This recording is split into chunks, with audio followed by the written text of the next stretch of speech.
Tunggu. Saya membawa sekelompok teman untuk mendukungnya begitu lama. Ke Tiangxuan telah berada di sana sebelumnya. Qin Yichen telah menghilang, dan semua orang telah berubah. Namun, roh penjaga di lengan ini selalu dipegang olehnya. Tidak pernah menjadi besar, tidak pernah tampil, tidak pernah berkembang, tidak pernah menghilang. Yao Yuekong tiba-tiba berpikir bahwa ini adalah roh penjaga permaisuri Tianxun. Tianxun Yang adalah karakter yang ada di awal era naga sejati, dan sudah hampir 200 juta tahun sejak itu. Bahkan jika pergolakan ruang dan waktu kembali ke masa lalunya yang belum lahir, roh penjaga sudah ada.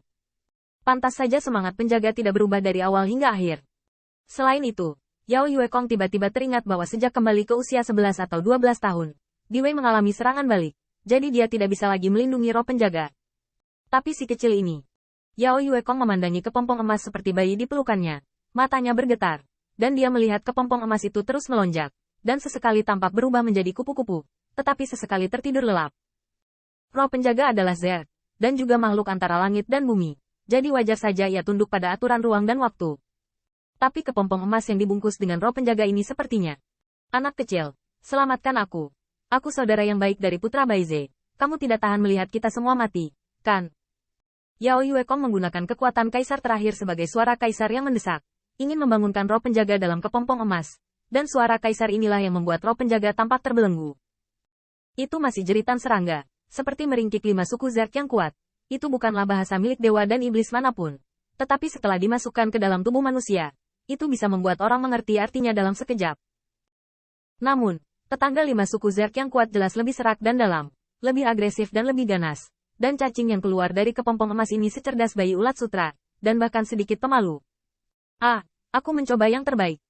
Bayi ulat sutra itu tampak lemah, seolah-olah dia belum dibebaskan dari kesedihan yang ingin dia pikirkan, dan tidak memiliki banyak simpati untuk Demon Yuekong yang terluka parah.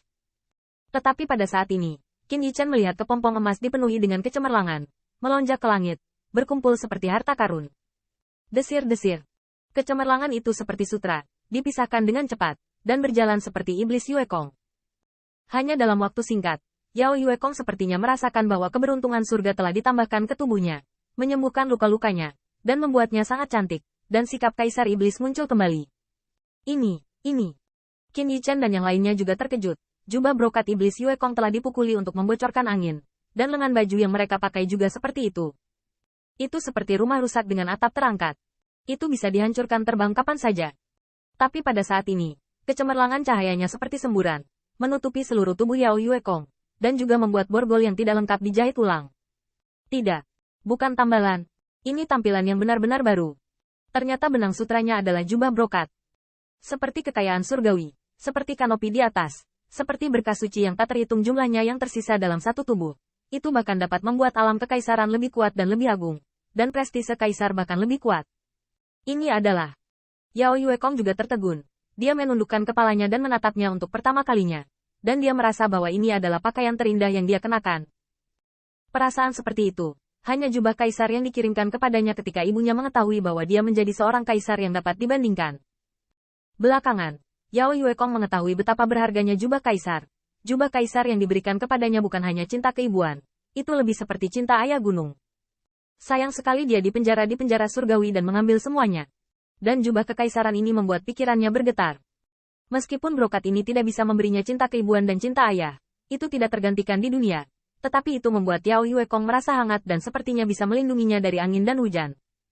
Selain itu, kepompong emas ini awalnya berwarna emas. Yao Yuekong mengira itu akan ditenun menjadi jubah emas.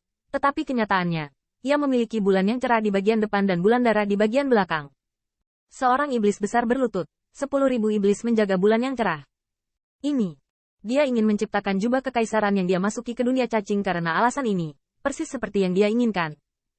Warna kulit Yao Yuekong rumit, dan dia tidak tahu apakah ini peninggalan permaisuri Tianxun, atau ditenun oleh roh penjaga itu sendiri. Tampaknya siapapun yang jatuh dari benang sutra ini dan berubah menjadi jubah dapat dengan sempurna membangkitkan napas, kekuatan, dan prestise orang itu. Qin Yichen masih di lengan bajunya, tidak nyata, tapi dia merasa bahwa Demon Yuekong telah berubah dalam sekejap. Tetapi pada saat ini, saya melihat pita emas, seperti bersembunyi dari hujan, yang langsung menembus ke lengan baju Yao Yuekong, menyatu dengan Qin Yichen. Dan pita emas itu seperti bersembunyi di tengah hujan, tidak melupakan rasa malu, dan suara serangga kecil yang mengancam. Ini baru saja dipinjamkan padamu. Jangan kotor. Semangat penjaga Tianxun Empress sangat ganas. Roh penjaga memberi Yao Yuekong brokat surgawi yang bisa membujuknya untuk tidur seperti bayi. Dan tentu saja dia hanya bisa berkumpul dan bersembunyi dengan Qin Yichen. Begitu roh penjaga masuk, Qin Yichen merasa sesak di lengan bajunya, dan dia kehabisan napas. Untuk Qin Yichen, yang telah mengurangi tubuh taonya menjadi seukuran jari, roh penjaga yang masuk saat ini tidak diragukan lagi adalah raksasa. Melihat dia berjuang untuk menggerakkan tubuhnya, tubuh lembutnya seperti tanpa tulang, tanpa lengan dan kaki, hanya merayap seperti itu. Anda menunjuk ke dalam. Hei, kakak dari klan bulan iblis, buat ruang lebih besar. Roh penjaga mengeluh dengan marah, dan Qin Yichen memandang roh penjaga yang meramas ke arah mereka, dan hanya berseru, sungguh belatung besar. Namun, begitu suara itu jatuh, Putri Huadao Ruan Wenxing menamparnya langsung di belakang kepala. Ini ulat sutra. Ulat sutra. Ini jelas bayi ulat sutra yang lucu. Qin Yichen dipukuli dan terhuyung-huyung, dan Putri Wenxing dan kedua putrinya dipenuhi dengan kemarahan yang benar. Meskipun pada saat ini perbedaan ukuran antara mereka dan roh penjaga memang sedikit aneh. Tapi di mana belatungnya? Kalaupun ulat sutra dan belatungnya memang mirip rupa, kenapa harus memilih yang menjijikkan? Dan akibat dari belatung ini belum berakhir. Saya melihat roh penjaga mendengar panggilan ini, dan segera meregangkan tubuh bagian depan, seperti tubuh naga dan ular dengan busur kecil. Itu adalah postur predator. Pada saat itu, bayi ulat sutra memandang Qin Yichen, yang hanya satu jari, meraung seperti naga jahat. Xiantian Divine Knife atau semacamnya, yang terbaik. Dia terbangun, dan dia tidur untuk waktu yang lama, berpikir bahwa tidur ini akan berlangsung selamanya. Tapi siapapun yang memikirkannya, ditemukan oleh gadis kecil dari klan naga sejati. Namun, bangun setelah tidur yang lama membuatnya sangat lapar, dan dia tidak pilih-pilih. Renyah dan mengenyangkan, itu yang terbaik. Qin Yichen, yang tingginya hanya satu jari, merasakan tekanan dari rantai biologis untuk pertama kalinya di depan belatung, bayi ulat sutra. Dia mengaduk-aduk tenggorokannya, merasa bahwa roh penjaga Ratu Matahari Surgawi tampaknya tidak digunakan untuk naga dan rekan sungguhan selain 10 protos. Untungnya, pada saat ini, Qin Yichen melihat bahwa ruang di lengan bajunya terus bertambah, cukup untuk memulihkannya menjadi normal. Saya melihat langit bulan iblis dan gaun brokat langit. Kaisar muncul kembali, dan ketika instrumennya luar biasa, dia akhirnya berani menggunakan kekuatan iblis, sehingga ruang di lengan baju dapat menampung lemparan acak Qin Yichen.